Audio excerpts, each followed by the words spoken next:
चलिए शुरुआत करते हैं अच्छी और सच्ची खबरों की। सबसे पहले बात सुपरमून की। खगोल विज्ञान में रुचि रखने वालों के लिए आज का दिन बहुत खास है, या यूं कहें कि आज की रात बहुत खास है, क्योंकि आज आसमान में साल का अंतिम पूर्णिमा पर अद्भुत सुपरमून का नजारा दिखाई देने वाला है। और इस कोल्ड सुपरमून की सबसे बड़ी खासियत है इसका आकार। दरअसल धरती के काफी करीब होने की वजह से ये सामान्य चंद्रमा से 10% बड़ा और 30% ज्यादा चमकीला नजर आएगा। ये सुपरमून साल 2025 की 4 सुपरमून की सीरीज की तीसरी और आखिरी पूर्ण चंद्रमा है, और इस सीरीज का चौथा और अगला सुपरमून जनवरी 2026 में दिखाई देगा।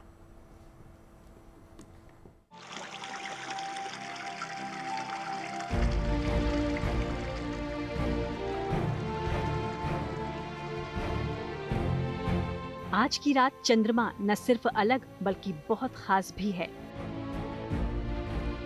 वजह है कि ये धरती के बेहद पास है, इतना पास कि इसका आकार आम दिनों के मुकाबले 10% बड़ा और 30% तक ज्यादा चमकीला दिखाई दे रहा है। खगोल विज्ञान की भाषा में इसे सुपरमून कहा जाता है। साल के इस अंतिम सुपरमून को कोल्ड सुपरमून भी कहते हैं। इस कोल्ड सुपरमून की सबसे बड़ी खासियत है इसका रूप और आकार, क्योंकि आज की रात पृथ्वी से चंद्रमा की दूरी लगभग 3,57,000 किलोमीटर है। धरती के इतने करीब होने के कारण ही ये सामान्य चंद्रमा से 10% बड़ा और 30% तक ज्यादा चमकीला नजर आ रहा है। सुपरमून चांद का एक ऐसा फिनोमिना होता है जब चांद हमारी पृथ्वी से बहुत ज़्यादा नज़दीक होता है। सुपरमून में क्या होता है कि जब चांद हमारी पृथ्वी के चारों तरफ घूम रहा होता है तो वो अर्थ के सबसे क्लोजेस्ट पॉइंट पर आता है, जिसको हम साइंटिफिक भाषा में पेरिजी कहते हैं। और वो चांद नियरली 10 से 14% बड़ा दिखाई देता है और 30% ज़्यादा ब्राइट दिखाई देता है। तो हमें ऐसा लगता है कि चांद बहुत ज़्यादा चमकीला नज़र आ रहा है आसमान में, तो उसको हम जो है सुपरमून के नाम से जानते हैं। इस पर भी खास बात ये कि इस खगोलीय घटना को देखने के लिए लोगों को किसी तय वक्त का इंतजार नहीं करना है, क्योंकि आज चंद्रमा अपनी सबसे चमकीली अवस्था में रात भर आसमान में ऐसे ही चमकने वाला है और सुबह अस्त होगा। यानी इस कोल्ड सुपरमून के दीदार के लिए पूरी रात का समय लोगों के पास है। देश में ये अद्भुत नजारा लगभग हर जगह दिखाई दे रहा है, बशर्ते आपके शहर में आसमान साफ हो। यानी साफ मौसम में इसे खुले आसमान में आसानी से देखा जा सकता है। वहीं इस कोल्ड सुपरमून को देखने के लिए किसी दूरबीन या फिर किसी विशेष उपकरण की भी जरूरत नहीं है। ये एक नेकेड आई इवेंट है और आप आसमान में बहुत ही सुंदर दृश्य ये हमें दिखाई देगा चांद का, जो कि हम देख सकते हैं। बाकी अगर हम उस पे मौजूद क्रेटर्स को देखना चाहें तो एक छोटे बाइनोक्यूलर्स या फिर टेलीस्कोप के थ्रू भी देख सकते हैं। आज साल का आखिरी सुपरमून है, तो लोग किसी तरीके की एक्साइटमेंट यहाँ पर नजर आ रही है या यहाँ पर किसी तरीके की तैयारी की गई है? जी हाँ, लोग जो हैं बहुत ही उत्साहित हैं। वो आके क्वेश्चंस पूछ रहे हैं, हमसे डिस्कस कर रहे हैं कि सुपरमून क्या है, कैसे हम जो है देख सकते हैं। तो हम उनको बता रहे हैं कि ये एक बहुत ही अच्छा दृश्य रहने वाला है और उनको अगर समय मिले तो बिल्कुल आज रात को आसमान की तरफ सुपरमून को देखना ना भूलें।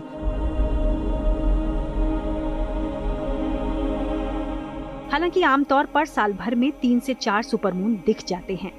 ये साल 2025 की 4 सुपरमून की सीरीज का तीसरा पूर्ण चंद्रमा है। इस सीरीज का चौथा और अगला सुपरमून जनवरी 2026 में दिखाई देने वाला है। घटना के लिहाज से किसी तरीके का सुपरमून का प्रभाव होता है? सुपरमून एक बहुत ही कॉमन इवेंट है, मतलब साल में 3 से 4 बार आ जाता है ये। तो जैसे अलग अलग हमारे फुल मून्स होते हैं, सबके अलग अलग नाम होते हैं। जैसे हमारे दिसंबर वाले का अभी जो सुपर मून है उसका नाम कोल्ड मून है। अभी जो जनवरी में आएगा उसको हम वुल्फ मून के नाम से जानते हैं। लेकिन इसका कोई खगोलीय प्रभाव जो है वो वैज्ञानिकों के लिए बहुत इम्पॉर्टेंट घटना है, जिसमें वो देख पाते हैं, मून को बेहतर स्टडी कर पाते हैं। तो ये साल में जो है 3-4 बार ये होते रहते हैं। और जब अर्थ, मून और सन एक लाइन में ये लोग आ जाते हैं तो एक ये सिज़िगी फॉर्म करते हैं, यानी कि 3 बॉडीज़ एक साथ अलाइन हो जाती हैं। तो ये घटना वैज्ञानिकों के लिए बहुत इंपॉर्टेंट होती है। सुपरमून एक अद्भुत खगोलीय घटना है मगर धार्मिक और ज्योतिष के नजरिए से भी ये काफी महत्वपूर्ण है, क्योंकि जब चांद धरती के सबसे नजदीक होता है तो उस दिन को पूर्णिमा कहा जाता है। ज्योतिषविदों के अनुसार मार्ग शीर्ष पूर्णिमा के दिन चंद्रमा अपनी 16 कलाओं से परिपूर्ण होता है। मान्यता है कि पूर्णिमा तिथि पर स्नान दान और पूजा पाठ से जीवन में सकारात्मक ऊर्जा आती है और सारी मनोकामनाएं पूर्ण होती हैं। इस दिन किसी प्रकार के दान तप यज्ञ हवन करना शुभ माना जाता है और अनेक प्रकार की मनोरथ और कल्याणकारी होती है। भगवान राम ने भी यही कहा है और गीता में भगवान श्री कृष्ण भी इसकी बहुत भरपूर व्याख्या की है। ब्राह्मण को भोजन देने से या ब्राह्मण भोजन गरीब व्यक्तियों को सहयोग करने से, आर्थिक तौर पे, शारीरिक तौर पे या अन्न से, धन से यदि हम सहयोग करते हैं तो बहुत बड़े पुण्य की फल की प्राप्ति होती है, भगवान विष्णु की कृपा प्राप्त होती है। ज्योतिष विज्ञान में चंद्रमा को मन का कारक माना गया है, जबकि खगोल विज्ञान में चंद्रमा एक पिंड है जो सूर्य के बाद आकाश में सबसे चमकीला पिंड है, जिसके रहस्यों से पर्दा उठाने के लिए दुनिया भर के खगोल वैज्ञानिक लगे हुए हैं। यानी आज की रात चंद्रमा न सिर्फ विज्ञान के नजरिए से अहम है, बल्कि ज्योतिष के लिहाज से भी बेहद खास है। मनीषा लड्डा के साथ bureau report, good news today.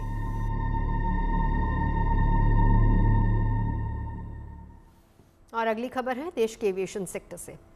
अगर आप अगले कुछ दिनों में घरेलू या फिर अंतर्राष्ट्रीय उड़ान सेवा का इस्तेमाल करने वाले हैं तो ये खबर आपके लिए बहुत ज़रूरी है। और ज़रूरी इसलिए क्योंकि डीजीसीए ने 1 नवंबर से पायलट्स और अन्य क्रू मेंबर्स के काम से जुड़े नियमों में बदलाव किया है, जिसे फ्लाइट ड्यूटी टाइम लिमिटेशन यानी कि FDTL नाम दिया गया। इन नियमों के चलते एयरलाइन कंपनियों का ऑपरेशन प्रभावित हो रहा है और नतीजा ये कि बीते 2 दिनों के भीतर देश की जानी मानी एयरलाइन कंपनियों में एक इंडिगो की सैकड़ों उड़ानें रद्द हुई, जिसके चलते यात्रियों को काफी परेशानी उठानी पड़ रही है।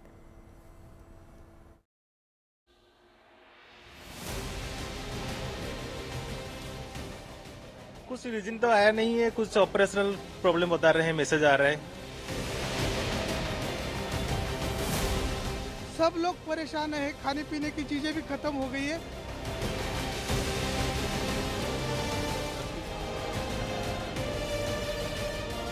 फ्लाइट जो है 4 बजे वाली, 4:20 वाली, वो कैंसल्ड है ड्यू टू ऑपरेशनल रीजन। और मेरा जो दिल्ली से बेंगलोर का कनेक्शन है वो तो छूट गया। देश भर के अलग अलग हवाई अड्डों पर मुसाफिरों की ये भीड़ और उनकी ये नाराजगी हर गुजरते दिन के साथ बढ़ती जा रही है, क्योंकि किसी को फ्लाइट के लिए घंटों इंतजार करना पड़ रहा है, किसी की फ्लाइट रीशेड्यूल कर दी गई है। शिफ्ट समेत पायलट की नाइट लैंडिंग की संख्या भी 2 सीमित कर दी गई है। दिल्ली हाई कोर्ट के ऑर्डर के अनुसार डीजीसीए ने फिर ऑर्डर निकाला कि 1 नवंबर से ये इम्प्लीमेंट किया जाना चाहिए। तो वो बेसिकली क्या हो रहा था कि पायलट्स के इतने फटीग के केसेस हो रहे थे, इतने एक्सीडेंट्स हो रहे थे, कुछ पायलट्स की डेथ हो गई थी, कुछ पायलट्स फेंट हो गए थे। ये सब रीजन था क्योंकि बहुत ज्यादा फटीग हो रहा था, बिकॉज हम लोग इंटरनेशनल नॉर्म्स फॉलो नहीं कर रहे थे।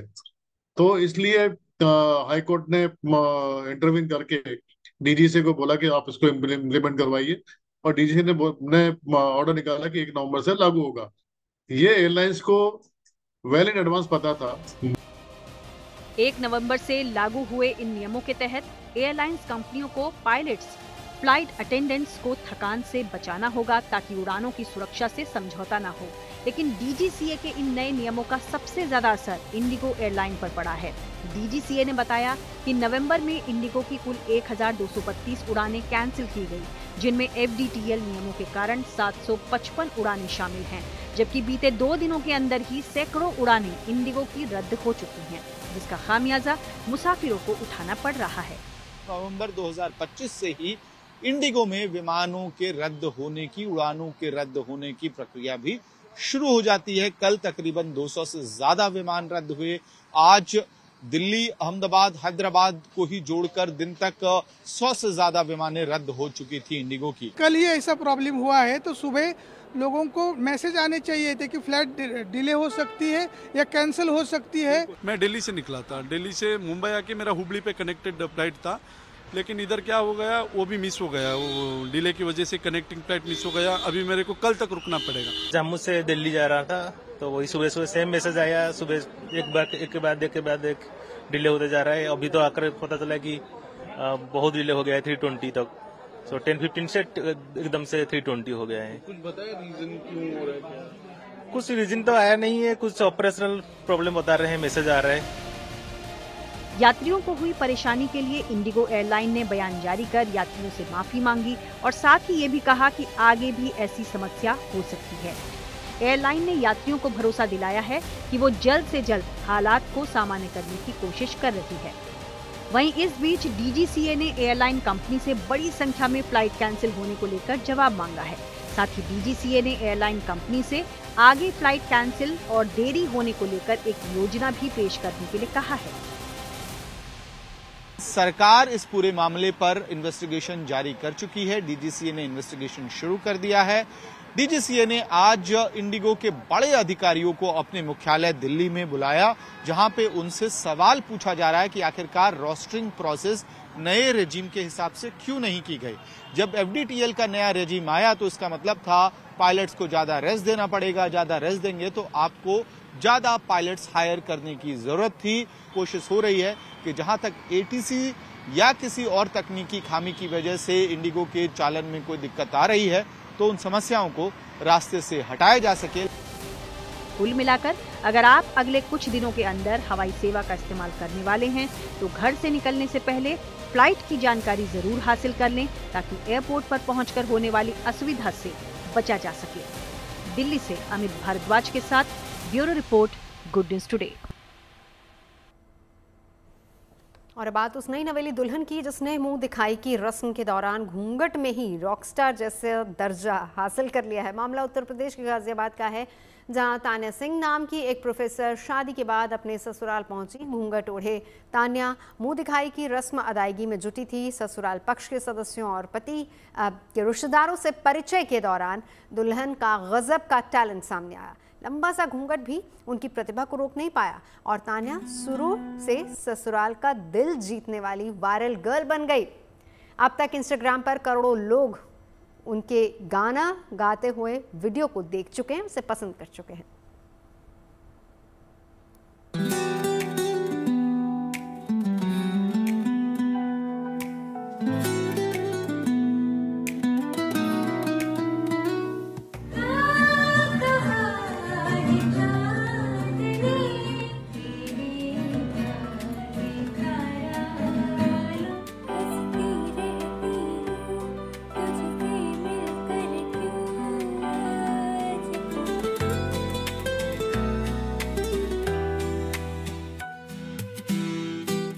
आमतौर पर शादी के बाद मुंह दिखाई की रस्म किसी भी नई नवेली दुल्हन के लिए कई तरह की भावनाओं से भरा रिवाज होता है।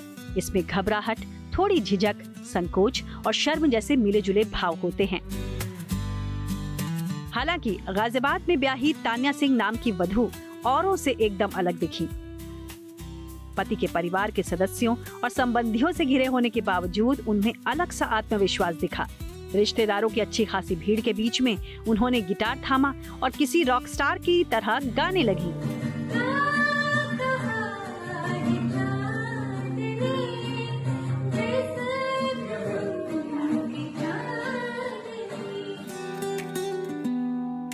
उत्तर भारत में मुंह दिखाई की रस्म शादियों के तुरंत बाद निभाई जाने वाली अहम और प्यारी सी रस्म है, जिसमें नववधू शादी के बाद पहली बार अपने ससुराल में दूल्हे के परिवार के अलावा उसके रिश्तेदारों से मिलती है ताकि घूंघट उठाकर उसका परिचय उनसे करवाया जा सके।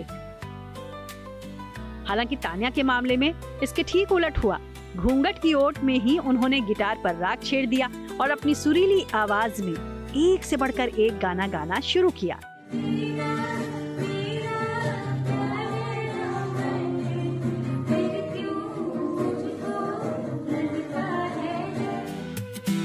मुंह दिखाई की रस्म के लिए जब दूल्हे के नाते रिश्तेदार नई नवेली दुल्हन के ससुराल पहुंचे तो किसी को ये उम्मीद नहीं थी कि तान्या से उनका परिचय कुछ इस अंदाज में होगा। घर के कमरे में उनके दाखिल होते ही कुछ ही मिनटों के अंदर गिटार की धुन और तान्या की आवाज में फिल्मी गानों ने उन्हें मदहोश कर दिया। सभी बड़ी तल्लीनता से तान्या की मधुर और सुरीली आवाज में बॉलीवुड के नए पुराने गाने सुनने लगे।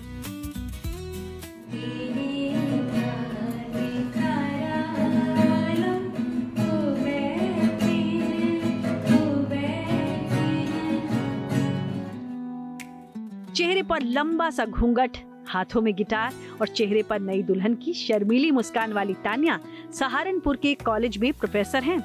28 नवंबर यानी 7 दिन पहले ही उनकी गाजियाबाद जिले के रहने वाले आदित्य गौतम से शादी हुई। इसके 2 दिन बाद यानी 30 दिसंबर को मुंह दिखाई की रस्म के दौरान तान्या सिंह का ये रॉक स्टार अवतार नजर आया। तेरे प्यार में सारा आलम खो बैठे हैं, खो बैठे। तान्या के पति आदित्य गौतम की चाची ने अपने मोबाइल फोन पर इस सुरमई मुंह दिखाई की रस्म को रिकॉर्ड किया और तान्या सिंह की तरफ से गाए 2 गानों को अपने बच्चों की इंस्टाग्राम आईडी पर पोस्ट कर दिया। अब तान्या भी अपने ससुराल पक्ष से मिल रहे सपोर्ट की तारीफ करना नहीं भूल रही हैं। सासू माँ तो जब मुझसे पहली बार उन्होंने देखा था 1.5 साल पहले वो तभी मेरे गाने की फैन हो गई थी। मेरी सासू तो बड़ी क्यूट है एक्चुअली, तो मैं कुछ भी सुना दूं वो खुश हो जाती हैं। तान्या के पति आदित्य गौतम इस समय सहारनपुर में एसडीओ के पद पर तैनात हैं। शादी के तुरंत बाद जिस तरह तान्या सोशल मीडिया पर छाई हैं, उसको देखकर आदित्य भी बेहद उत्साहित हैं, जो तान्या से मिलने के बाद से उनकी कला और कौशल को प्रमोट करने के पक्षधर हैं। मैंने तो ना 1 साल हो गया है, 1 साल पहले चैनल बनाया था आउटसाइड द रोफ करके इंस्टाग्राम पे। तो मैं तभी से बोलता था इनसे कि आवाज अच्छी है तो आप गाने डालो, सॉन्ग्स डालो, रील्स बनाओ, मतलब गानों को रिकॉर्ड करके क्रिएटिविटी करके उसमें। बट ये कहते थे यार इतना इजी नहीं है, काफी सारे लोग डाल रहे हैं और मुझे कौन ही पसंद करेगा उस पर मेरी आवाज को, काफी सारे लोग अच्छा अच्छा गाते हैं। तो मैंने बोला भी थे क्रिएटिविटी के साथ कुछ करो, उसमें लोग पसंद करेंगे, आजकल काफी ज्यादा ट्रेंड भी चल रहा है। बट इन्होंने किया नहीं एंड सडनली अब हमने जाके वीडियोस उस पर डाली है एंड अब जाके वो चलने स्टार्ट हुई है। मतलब चैनल 1 साल पहले बना था और उस पर वीडियोस अब जाके चल रही है। एक नई नवेली दुल्हन के इस सुरीले अंदाज से जुड़ी क्लिप्स सोशल मीडिया पर छाई हुई हैं। अब तक उनको करोड़ों में व्यूज मिल चुके हैं। दुल्हन की कला और सलीके दोनों की जमकर तारीफ हो रही है। Bureau report, good news today. खबरें सच्ची होनी चाहिए, अच्छी खुद ब खुद लगती हैं। Navjot Randhawa signing off. आप सुनते रहिए गुड न्यूज, देखते रहिए गुड न्यूज टुडे।